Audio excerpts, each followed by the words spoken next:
back to the Daily Grind. Thanks for checking out the channel. You know what time it is. It's full time MMA. Swiggity swangin', biggity bangin', like I'm turning left, I'm biggity bustin' the ride. What the fuck you time man swinging bang? Derek Lewis back in action at UFC 216. It's gonna be a great night of fights. We got 2 title fights coming up. This is the predictions, but we got Demetrius Johnson versus Ray Borg, as well as an interim lightweight title fight between El Cucuy, Tony Ferguson, and the Motown Phenom Kevin Lee. And I cannot fucking wait for this pay-per-view. The entire pay-per-view is stacked. The prelims are stacked, as well as the early prelims are stacked. It's gonna be an entire day of great fights, as it usually is though in the world of MMA. I mean, come on, this ain't them other sports. Boxing, you know what I'm saying? So let's fucking go with these predictions. Let's start at the very bottom. We're opening up the night with fucking a heavyweight showdown between Walt Harris and Mark Godbeer. In that fight, I'm gonna go ahead and lean toward, where's my motherfucking prediction notepad? I'm pretty sure I'm picking Walt Harris.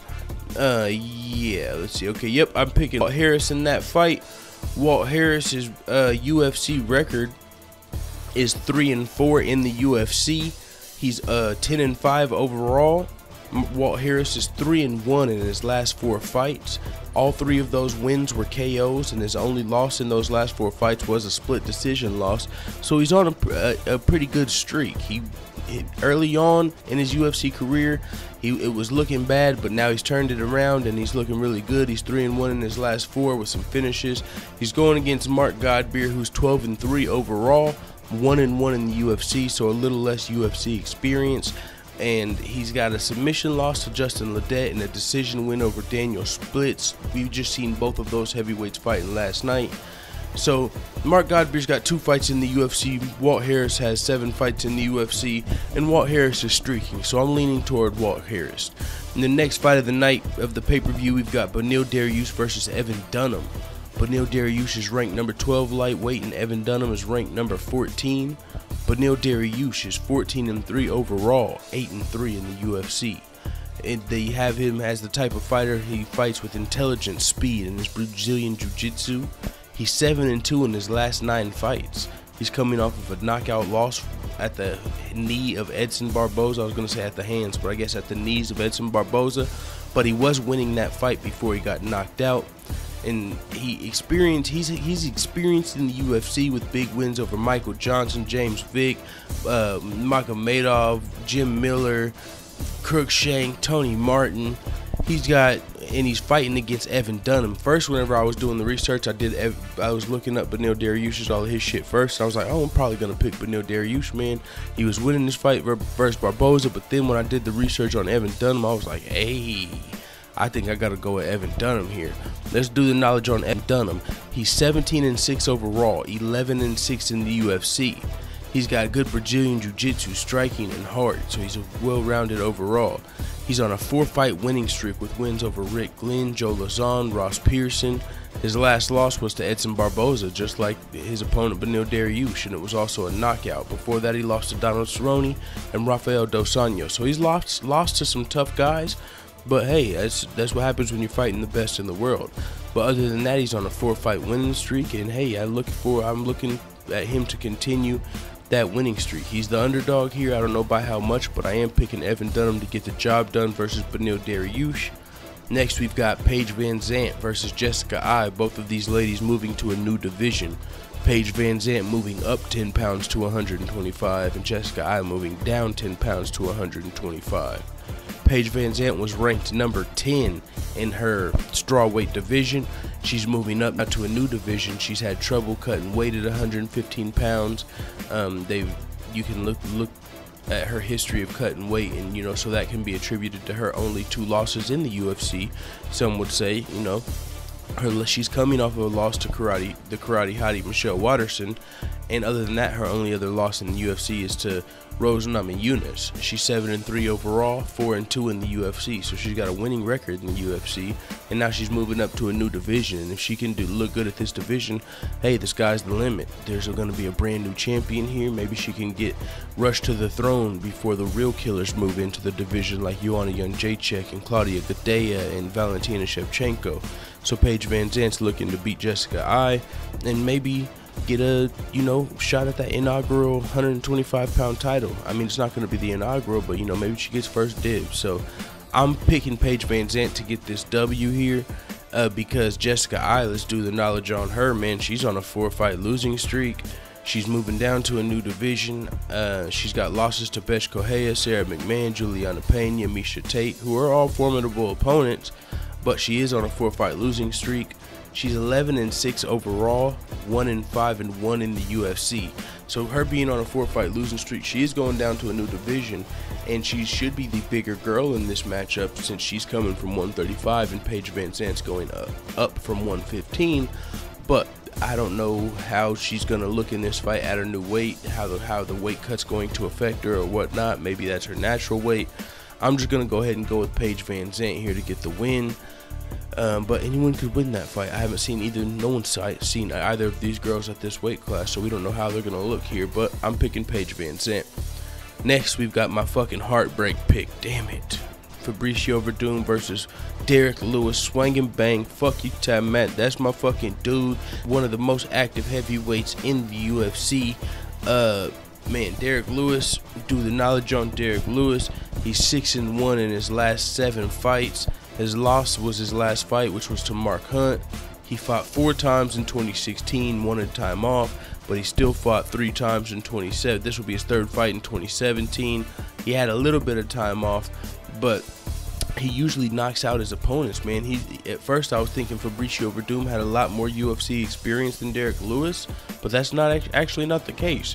Fabricio Verdum only has 1 more UFC fight than Derek Lewis, but Fabricio Verdum has fought some of the toughest talent in the UFC and in Strikeforce. He's got a win over Fedor, Bigfoot Silva. He's got wins over Junior Dos Santos, or maybe that was a loss to Junior Dos Santos, but either way, Fabricio Verdum, he's lost his belt to Stipe Miocic.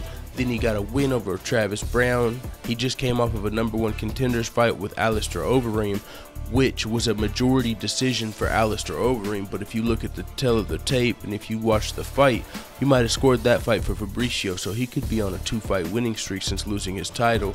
He could be supposed to be fighting for the title right now. So what I'm saying is Fabricio Verdum's a bad motherfucker. Former heavyweight champion. One of the best in the division, while Derek Lewis has never really been fought for the title or been an actual heavyweight title challenger or contender. But Fabricio Verdum is 40 years old now. He did just come out speaking against USADA, probably because the age is getting to him, you know what I'm saying? He just wants stuff to help him recover. Him being 40 years old, one of these days he's gonna lose. He's been able to look good. But Father Time loses to no man. Is it going to be 40 years old when he falls off? Is it going to be 41? Is it going to be 42? Looked good versus Alistair Overeem and Travis Brown. But Derek Lewis, very underrated. He could easily connect.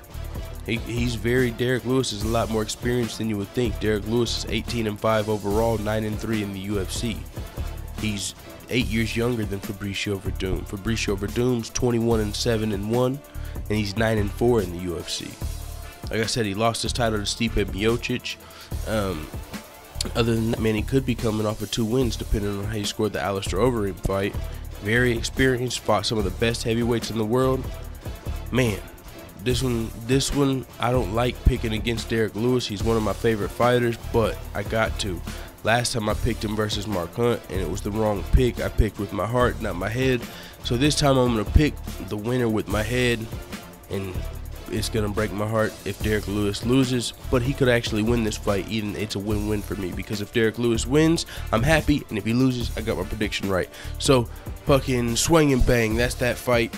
It's going to be a fucking amazing fight either way. Both of these guys are ranked in the top 6. Derek Lewis is number 6. Fabricio is ranked number 2. Winner of this fight could be getting a title shot. Winner of this fight could fight Francis Ngannou for the next title shot. Who knows what's going to happen, but it's going to be a fucking great fight with title implications. Let's get to the title fights. Demetrius Johnson versus Ray Borg, one of the easiest fight night to pick. Demetrius Johnson has 10 title defenses at flyweight, untouchable at flyweight, looking to break Anderson Silva's record. Ray Borg, he is a formidable opponent. I mean, I've been a little dismissive of his skills in the past, just because I don't feel like he's the person who should be getting the title shot, but he actually is better than a lot of people give him credit for. He's 5-1 in his last 6 fights. He's on a 2-fight win streak. He's one of the guys he's beat is actually currently in the top 5, but he hasn't beat many of the top contenders at the division. But Ray Borg is still got the title shot, so with that being said, he has a chance to win. Okay, I'm giving him way too much credit. He doesn't have a chance to win, but it's still, and this is why he's got less of a chance than most people, like even like Michael Bisping, Luke Rockhold, because you know they talk about a puncher's chance, but the lower division, the less of a puncher's chance you have, because the less power you have. The 125-pound division isn't known for knockouts, so it's not like Ray Borg can just come in and really swing that overhand right a heavyweight can swing and just knock someone out that he's supposed to upset. So Ray Borg's got a hell of a fucking challenge ahead of him. He's probably gonna fail, but fuck it, it is what it is, man. If he wins, he will shock the world, that's for sure. But I'm picking Demetrius Johnson, and that's probably 95% of the world is probably picking Demetrius Johnson in this fight. But hey, Ray Borg can get out here. He's gonna be on the big scale, show everybody what he's about. So hey, fuck it, I'm picking Demetrius Johnson. To the main event of the night, Tony Ferguson versus Kevin Lee. Tony Ferguson's ranked number 2. Kevin Lee ranked number what? Does it have him number 5? When I wrote down number 5, I thought he was ranked number 7. Did they move him up? Oh nope, yeah, he's ranked number 7. Okay. Kevin Lee's ranked number 7 currently in the division. These guys are fighting for the interim lightweight title. Winner's supposed to fight the current lightweight champion, which is Conor McGregor, but we don't know how that's going to play out, because all signs are pointing to Conor McGregor versus Nate Diaz, which who knows what that means. Conor McGregor could be getting stripped. This could be for the actual real title when all is said and done, because if Conor McGregor either vacates his title or gets stripped, whoever wins this fight will be the lightweight champion, and then the winner of this fight will be fighting Khabib, defending their belt. If it's Kevin Lee, he'll be defending his belt versus Khabib in Detroit, UFC 218, and if it's Tony Ferguson, it'll be versus Khabib defending his belt at UFC 219. That's what Khabib's team has came out and said, so who knows what's going to happen with that. But the fight itself is going to be epic on so many freaking levels. One of the best fights of the year, Kevin Lee versus Tony Ferguson. Holy fuck, these guys are 9-1 in their last 10 fights. Kevin Lee is 12-1 in his last 13 fights. Kevin Lee is on a 9-fight winning streak. He's a savage, well-rounded, 5 fight of the night or performance of the night streak. His last 5 fights have all either won performance of the night or fight of the night, Tony Ferguson. Kevin Lee is on a 4-fight finishing streak, a 3-fight submission streak. He's 9-1 in his last 10 fights. He's also well-rounded. Kevin Lee's younger here. He's a little bit less experienced, but he's climbing because he's very active. He's been calling out guys in the top 10 to get those names under his resume, because people always say he hasn't fought the best guys, but he calls those guys out. The guys aren't available to fight. The entire top 6 right now, aside from Tony Ferguson, is unavailable to fight Kevin Lee. Everybody else is doing something else. So people complain about Kevin Lee getting this title shot, but there's nobody else available for this title shot, and we need Tony Ferguson back in that octagon. He's been waiting on this title shot ever since Khabib pulled out last year due to his weight-cutting illnesses and the tiramisu, whatever the hell went on with Khabib. Tony Ferguson's been waiting since then, and the only guy available to give Tony Ferguson a title shot right now is Kevin Lee, so he's taking that shot. And yes, I am picking Tony Ferguson to win this fight, but don't be surprised if Kevin Lee comes out here and gets the upset. It's not even as big of an upset as some others think it is. Kevin Lee is very ready for this title shot, I would say. He's really close. I've got this fight like 60-40 for Tony Ferguson. But Kevin Lee could win this fight. If he gets Tony Ferguson in a bad position and gets that body triangle locked in like he did in his last 3 fights, and he's on Tony Ferguson's back and just softening him up, going for that rear naked choke, that could very well happen. With Tony Ferguson's frame, you know how he's a bigger lightweight, a taller lightweight, it'd be harder for him to get out of that fucking body lock, it seems. So if Kevin Lee can get to that position, he can have success. but Tony Ferguson can have success in every position as well. That's why I'm leaning toward Tony Ferguson. He's a little more experienced. He's fought a little bit better competition, but Kevin Lee's coming up. To me, Kevin Lee is like the future of the sport as far as guys coming up that use their striking to set up their wrestling, to set up their jiu-jitsu. They're good overall everywhere. They might not be the best striker, best at whatever the hell, the best at everything, but they use everything well as an overall fight game, overall mixed martial artist. Kevin Lee, he's also capable of selling the fight, so look forward to the fucking press conferences coming up, the trash talk coming up. All of that shit's gonna be entertaining, so I can't wait for this fucking card. UFC 216 is going to be fun. It's going to be worth the money. It's fucking going to be a great night of fights, as always with MMA, as usual with MMA. Definitely for, as of late with UFC cards, like the Rockhold David Branch, the entire night of fights was fucking great. If you missed it because you were watching Canelo Triple G, you really missed out because it was just a great night of fights. So with that being said, UFC 216 is on the way. It is going to be held, I believe, October 7th. Or October 5th or some shit. Yeah, it's October 7th. UFC 216, October 7th in Las Vegas, Nevada. Gonna be a fucking great night, even including the prelims, including the early prelims on Fight Pass. Just the fucking Fight Pass prelims. You got Beltran versus Schnell, Talis Latis versus Brad Tavares, John Moraga versus Bibulatov. Then you got Lando Venata on the fucking prelims. Will Brooks on the prelims. You got Pro Gonzalez on the prelims. I mean, let's fucking go. Not mentioning the fucking stacked ass pay-per-view already. So, great night of fights. We still got to get past Ovin St. Preux versus Yushin Okami main event coming up this Friday. With that being said, it is what it is. Let the haters know what the fuck you tell me in the comments. I'm probably not going to be live streaming soon. It'll be either later tonight or whatever. I'm going to try and get this shit set up to where I can do it on my computer, so I ain't got to keep using this fucking phone where the volume's messed up. So, it is what it is, man. Let the haters know what the fuck you tell me in the comments. Dude.